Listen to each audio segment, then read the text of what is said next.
इसके दूरगामी प्रभाव होंगे,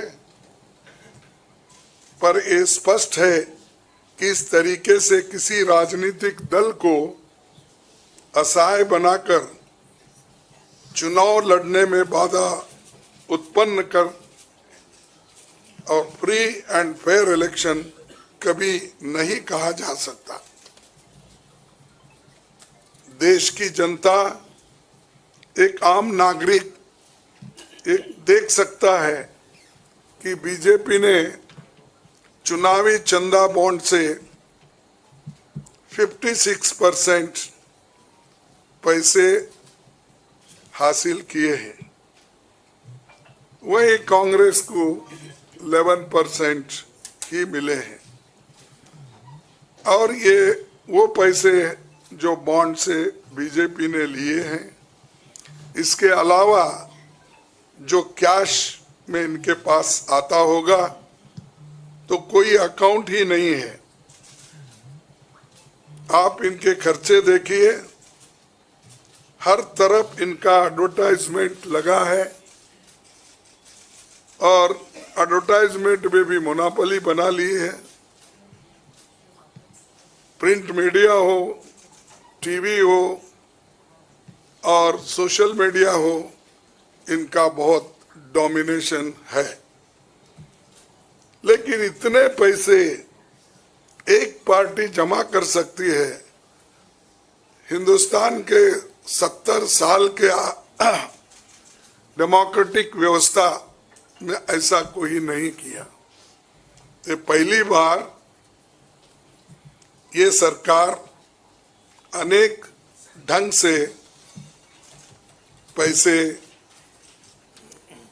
आज उठा रही है और इनके 5 स्टार ऑफिसेस से बड़े बड़े हर जगह आप देखिए, और 4-4, 5-5 फ्लाइट एक मीटिंग को जाते हैं और उनके पीछे और 2-4 जाते हैं। एक मीटिंग का इतना खर्च होता है तो शायद ही कोई पार्टी, अपोजिशन पार्टी उसका 10% भी नहीं कह सकती मुकाबला।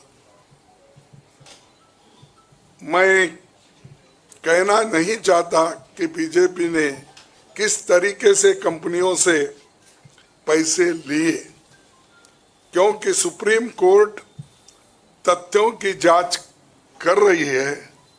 हमें उम्मीद है कि सच्चाई बहुत जल्द हम सब के सामने आएगी। और अंत में मैं देश के संवैधानिक संस्थाओं से अपील करता हूं कि अगर वो फ्री एंड फेयर इलेक्शन चाहते हैं तो हमारी पार्टी को बगैर किसी रोक टोक से बैंक अकाउंट्स का इस्तेमाल करने दे, और जो इनकम टैक्स का क्लेम है वो अंततः कोर्ट के निर्णय के अनुसार सेटल हो जाएगा। राजनीतिक दल टैक्स नहीं देते, बीजेपी कभी इनकम टैक्स नहीं दी, लेकिन ये लागू सिर्फ कांग्रेस पे हो रहा है। कोई पॉलिटिकल पार्टी इनकम टैक्स के दायरे में नहीं आते, सच है ना, सेटल हो जाए। राजनीतिक दल नहीं आते, बीजेपी ने कभी नहीं दिया अकाउंट। इसके बाद भी अगर हमसे ये मांगा जा रहा है तो हम न्यायालय के अंतिम निर्णय का इंतजार कर रहे हैं, क्योंकि हम चाहते हैं कम से कम न्यायालय तो इस बात को देखे, कानून को देखे, रूल ऑफ लॉ और गवर्नेंस जो संविधान के तहत होता है उसके तरफ तो ध्यान दे दो। क्योंकि आज वो हुकूमत में है, कल दूसरी पार्टी आएगी, लेकिन हमको ये लेवल प्लेइंग ग्राउंड जो हमने पहले से बनाया था, नेहरू जी से लेकर हम 89 और बाकी के लोग भी, जब इवन वाजपेयी थे उस वक्त भी ऐसा नहीं था। लेकिन यहाँ ये 18वीं लोकसभा का चुनाव